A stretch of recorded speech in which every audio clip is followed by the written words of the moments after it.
Pessoal, a gente está retornando e prosseguindo, né, com o estudo do TOD. Dizíamos da grande importância de acolher, procurar trabalhar para que essa criança, esse adolescente, se sinta merecedor, se sinta realmente importante internamente, né, para que possa se distanciar da evolução para um transtorno de conduta e fazer com que se perceba, né, parceiro, ao invés de opositor, ao invés de negativista. Então, se a gente conseguir fazer com que atingir o nível da gente se encantar por eles, eles com certeza vão receber esse afeto e aí vão conseguir, né, se encaminhar, né, como uma possibilidade, pode acontecer ou não, mas se encaminhar para que internamente se sintam mais valorosos, mas importantes afetivamente para eles mesmos e fazemos assim para que eles rompam com esse ciclo vicioso do negativismo, da hostilidade, daí a sua própria exclusão, e aí de novo contra-ataque, e aí novamente desafios, novamente situações de criança, e aí novamente a retaliação, que ninguém se aproxima, que ninguém valoriza, e aí o sentimento de inutilidade, de inferioridade, de que ninguém gosta de mim, e aí por conta disso eu vou atacar, eu vou tratar mal, eu vou desafiar, e aí vocês já vão vendo. Então, quando a gente consegue romper esse ciclo, né, é muito bacana, é muito interessante, e é possível, uma parceria de todos. Vou de todas as pessoas envolvidas, saúde e educação, tá? Em muitos casos, eu não falei aqui, mas vão aparecer nos slides. Tem alguns casos que é importante, né, o acompanhamento psiquiátrico, até para ver algumas medicações, para ajudar a aplacar um pouquinho essa agressividade, essas explosões, de fúria, né, quase que uma síndrome de Hulk ali. Então, é importante esse acompanhamento, esse médico, essa médica psiquiatra, possam sugerir alguns exames, porque a criança está em desenvolvimento, criança e adolescente estão em desenvolvimento, muitas vezes crescimento e desenvolvimento. Então, precisam de alguns exames para ver se também está tudo ok, organicamente está tudo ok, porque vai estar tomando uma medicação que vai agir no sistema nervoso central, tá? Então, por isso, vale a pena investir em bons profissionais. A rede pública e a rede particular têm bons profissionais, mas precisa ter essa busca, tudo bem? Então, é importante, em alguns momentos, essas crianças e ou adolescentes, eles são acompanhados também e fazem tratamento medicamentoso, tá? Além da psicoterapia, além das orientações com a escola, além das orientações com os familiares, tá?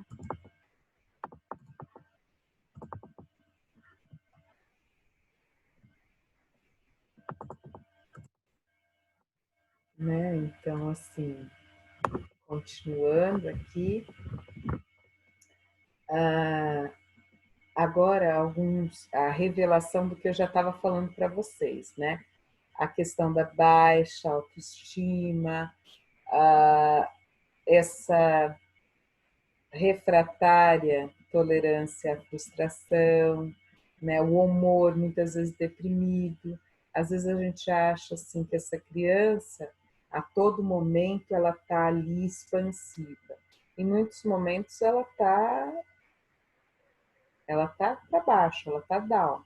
E daqui a pouco ela tem esses rompantes, esses ataques de raiva, de fúria que eu falei para vocês, tá?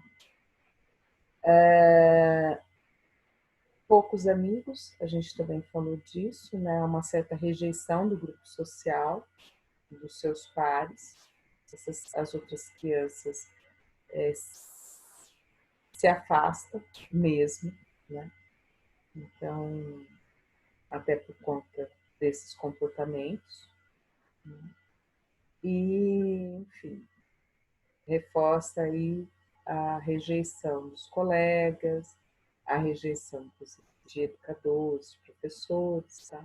Por conta desses comportamentos impulsivos, opositores, esses desafios às regras sociais, tá?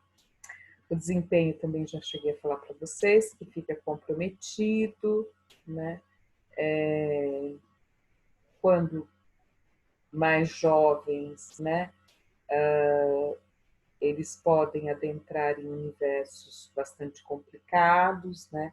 Como da dicção, como de comportamentos um pouco antissociais, né?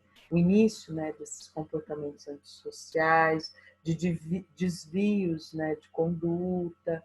Então, assim, é muito delicado, a gente tem que estar realmente muito atento e, se puder, observar essas crianças e elas serem cuidadas, né, terem um adequado tratamento antes, enquanto crianças, a evolução, o prognóstico sempre será mais positivo, né, do que esperar muito tempo. Porque quanto mais tempo, é muito mais difícil, né, é muito frágil, muitas vezes, esse esse resgate que a própria pessoa tem que fazer com ela mesma. Porque não adianta os outros, né, os professores, os profissionais que acompanham. A mudança parte de cada um. E essas pessoas, elas têm que acreditar que elas são merecedoras, para que e que elas são aceitas ao invés de rejeitadas. Mas elas precisam internamente aceitar isso, mudar isso, porque senão elas não vão romper o ciclo e vão continuar sempre nesse mesmo ciclo, e daí, falando do jovem, né, ele vai avançando e podendo desenvolver aí o transtorno de conduta. E daí, para uma sociopatia, para uma psicopatia, é possível também, infelizmente, tá? Avaliação e diagnóstico. Bom, sempre quando a gente trata com crianças ou adolescentes, sempre fazemos essa anamnese com os pais. Que é tentar apurar todo o repertório, desde a gestação até a demanda que está aparecendo, né, o que está acontecendo. Então, a gente sempre procura fazer essa entrevista com os pais de uma forma bem criteriosa, pegando toda a história pregressa dessas crianças, tá?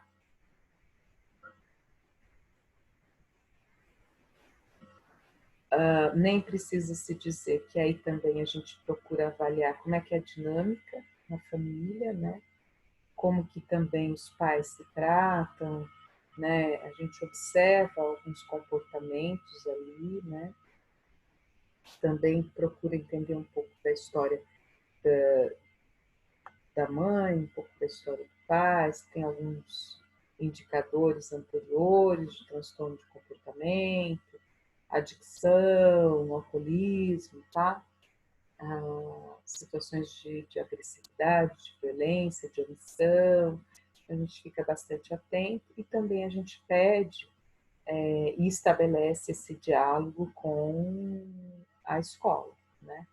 E aí, no caso de vocês, é sempre importante, vocês terão isso em informação, como redigir um relatório dentro da evolução escolar, né? Dentro da questão de socialização, dentro das dinamicidades que essa criança estabelece dentro da escola, vocês saberão como redigir isso para um profissional da área da saúde, né? E vocês, ao mesmo tempo, solicitarem, receberem desses profissionais o que dentro do possível, eles apontam que está acontecendo de mudanças, algumas orientações, né?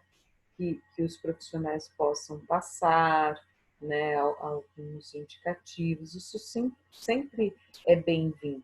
Não é ninguém falando o que um ou outro estarão fazendo, cada um no seu trabalho, mas é sempre importante, porque essa criança, o importante é essa criança, né? O que está sendo feito e as colaborações entre os profissionais de saúde e educação para que haja uma melhora da criança. Então, esse diálogo é importante que se estabeleça. Essas orientações, essas trocas, elas são bem-vindas, desde que sempre se primem pela ética e pelo respeito, né, às especificidades, né? Quem é professor na sua função de professor, quem é a figura do médico na sua função de médico, quem é a figura do psicólogo na sua função de psicólogo. Não é dizer como o professor irá ensinar, o que ele tem que ensinar.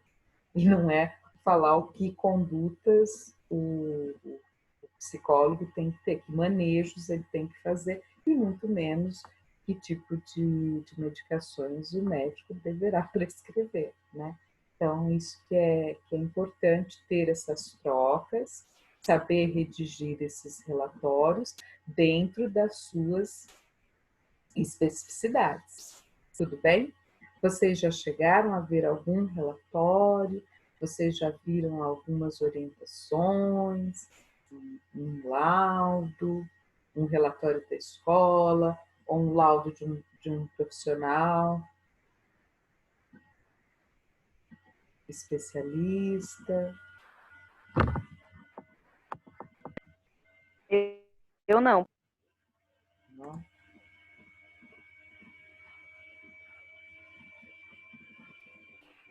Ok.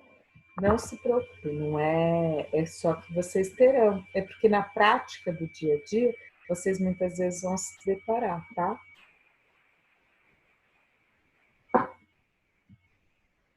Com esses relatórios, ou a solicitação, o psicólogo, ou o médico, a médica estão pedindo, né?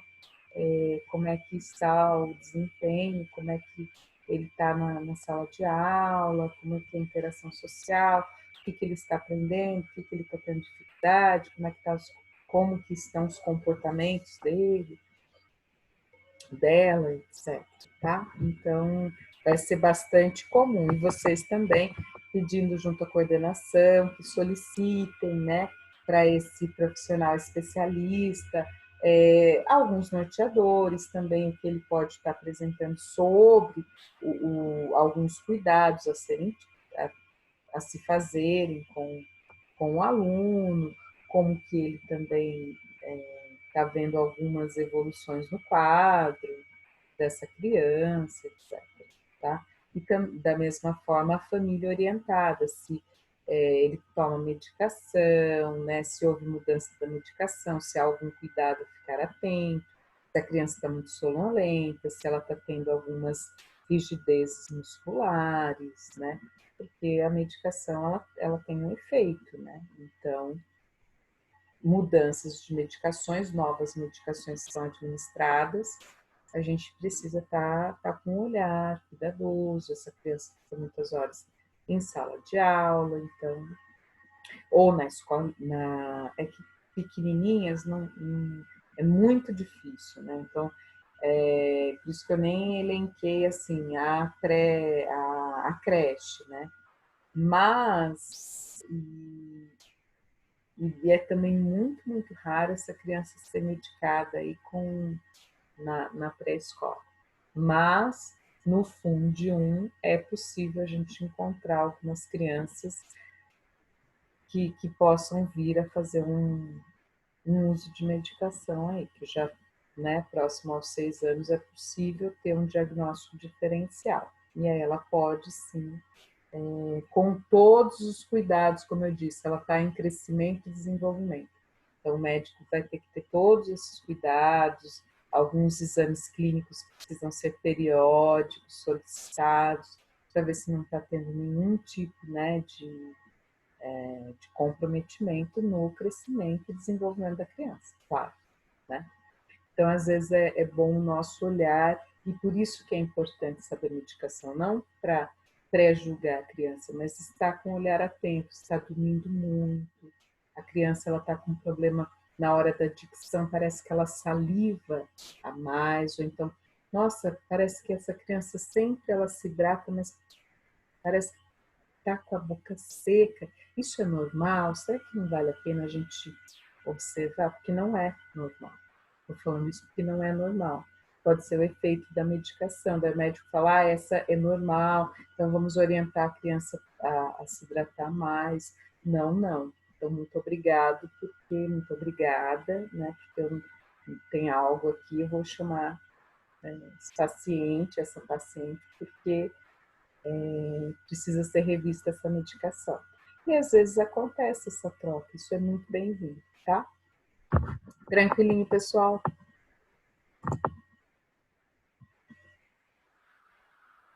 Sim ou não?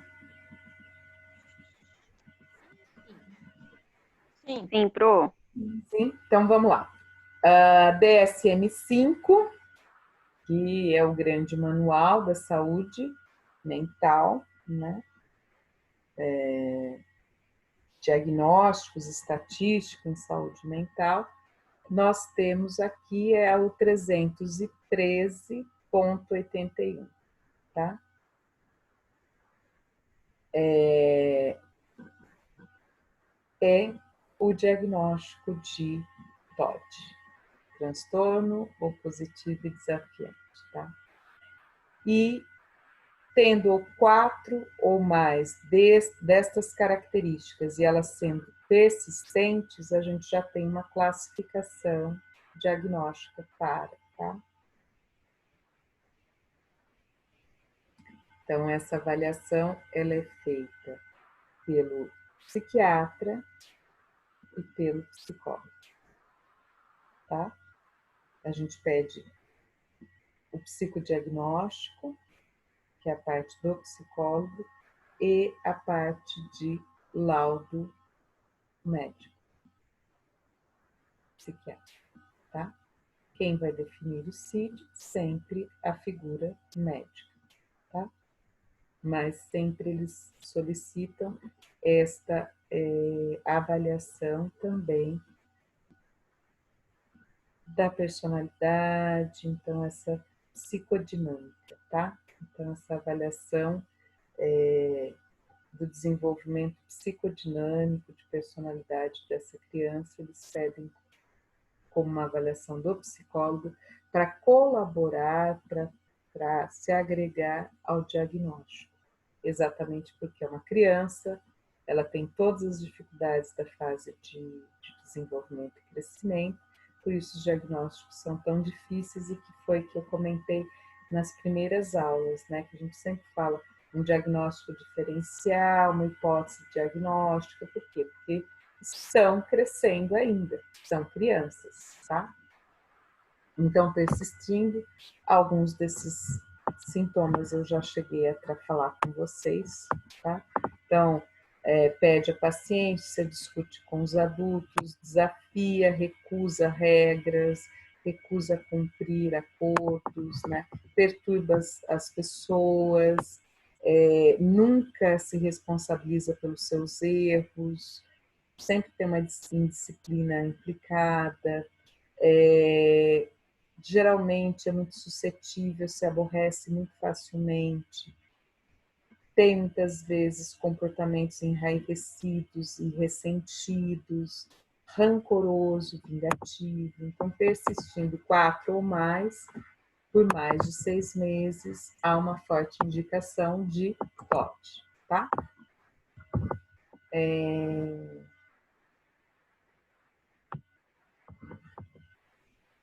Aqui, ó, não são satisfeitos os critérios para transtorno de conduta se o indivíduo tem 18 ou mais, tá? Por quê?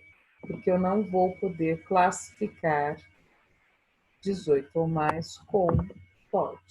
TOD é para a infância e adolescência, tá bom? Mas, professora? Oi? deixa eu perguntar uma coisa. Mas se a pessoa chega nos 18, por exemplo, a pessoa viveu a vida inteira assim, né, com esse comportamento, e com 18 anos ele está assim, não dá para diagnosticar desse.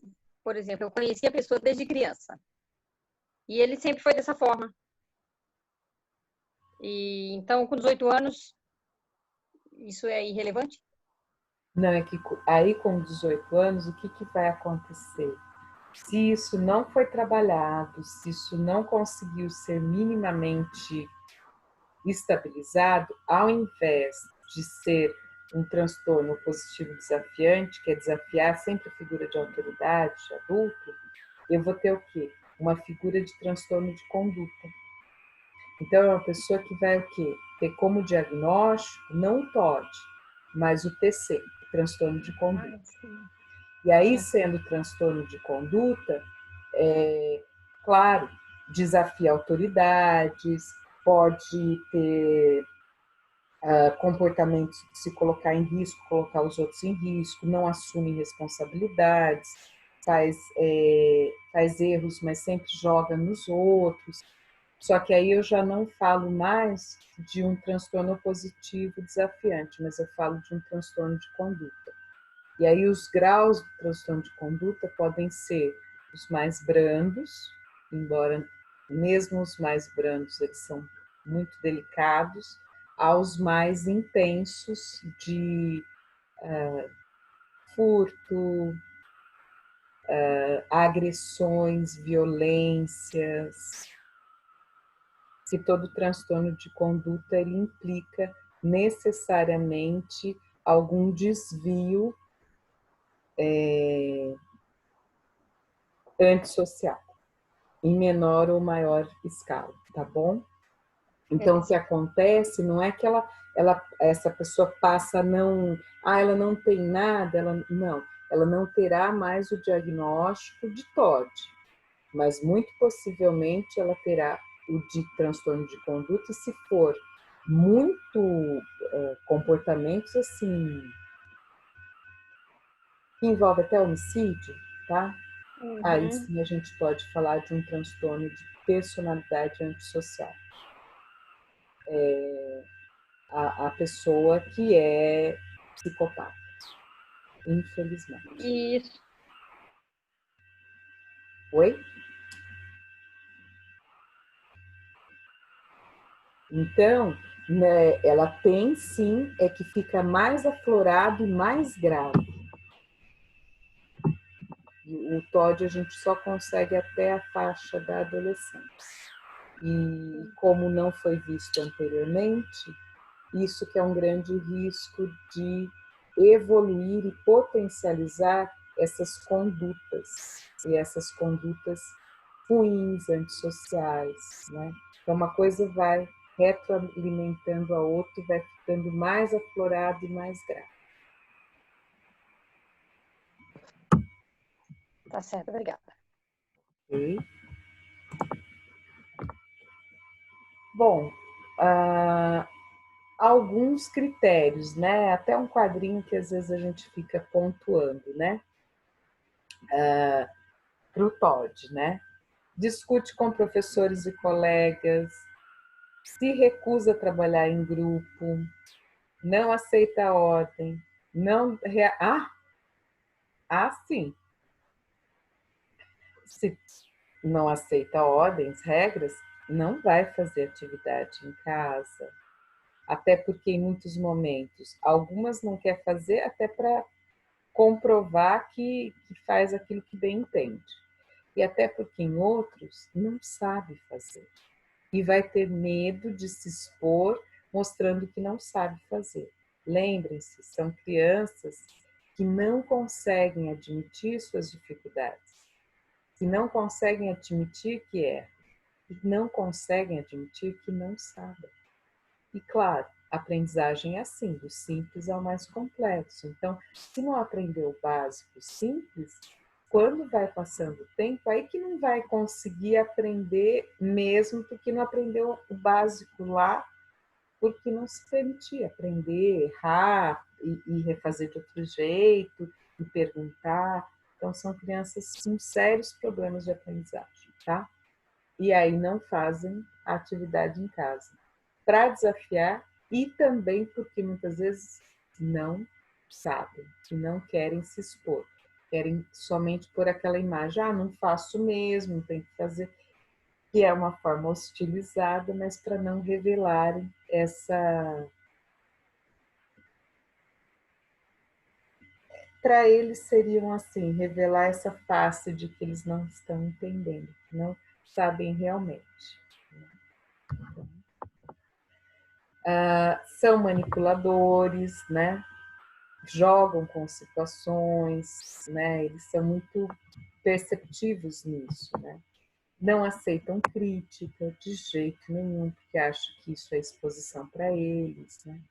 Desafiam a autoridade de professores e coordenadores. Tudo tem que ser do seu jeito, do seu modo. É o típico, entre aspas, pavio curto, esquentado da turma.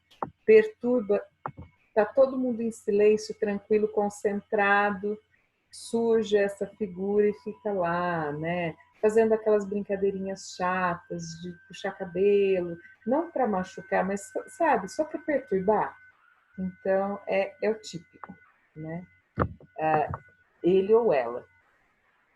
Tem maior incidência meninos, mas tem também meninas, viu? E são difíceis. Responsabiliza sempre os outros. Eu sou desse jeito porque você me provocou, tá bom? Eu reajo desse jeito porque você fez com que eu ficasse assim, nervosa, tá vendo? Então, a gente põe... tem um quadro desse para os professores que às vezes eles vão clicando, né? Pondo algumas características que eles observam em sala de aula, e isso às vezes auxilia, um norteador. Não é que é o diagnóstico, tá? Mas é um norteador e muitas vezes a gente depois passa para os especialistas, né? Uma observação junto com um relatório daí, né? Mais formalizado, viu, pessoal? Aqui eu já falei bastante que aí os médicos pedem, né, vários outros exames para conseguir avançar nos diagnósticos. Isso eu acabei falando para vocês. Sempre, né, que a gente fala de causas vinculadas à saúde mental, a gente nunca fala só de uma ordem biológica, né,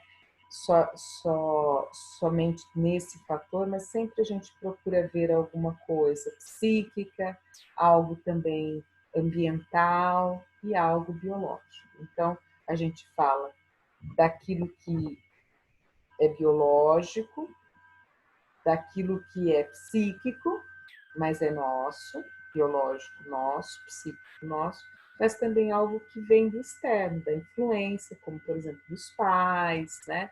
Nesse vínculo, nesse afeto, a relação com os colegas, a relação com os professores, que são esses fatores que a gente chama de ambientais, tá?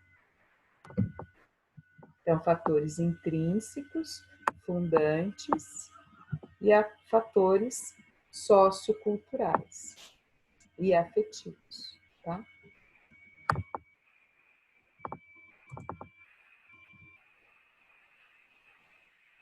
Tratamentos, eu falei brevemente com vocês, né? Que muitas vezes eles tomam uma medicação até para tentar contornar essa impulsividade, esses ataques de raiva, tá? Tentar trabalhar com minimizar um pouco os efeitos internos, né? Essas explosões internas também de frustrações, para que a gente consiga trabalhar um pouco esse afeto, esse reconhecimento, esse merecimento, ao invés de eu sou poderoso, eu sou poderosa, eu faço e aconteço, é tudo do meu jeito, e onde não se está trabalhando esse interno, não se está trabalhando também esses limites de uma forma bacana. Limites organizadores, estruturadores, tá? Que a gente chama. Limites estruturadores, não coercitivos, estruturadores. Base para um ser humano estar bem com ele e com os outros, tá? Tratamentos, né, psicossociais aqui, todas as formas de terapia, né, nas diversas áreas. Também, às vezes, a gente conta com o auxílio de psicopedagogas para auxiliar no processo ensino-aprendizagem, né? Enfim, todas as outras formas para trabalhar o psíquico e o emocional dessa criança ou desse adolescente, tá? Algumas dicas aos pais, né? Que a gente sempre passa,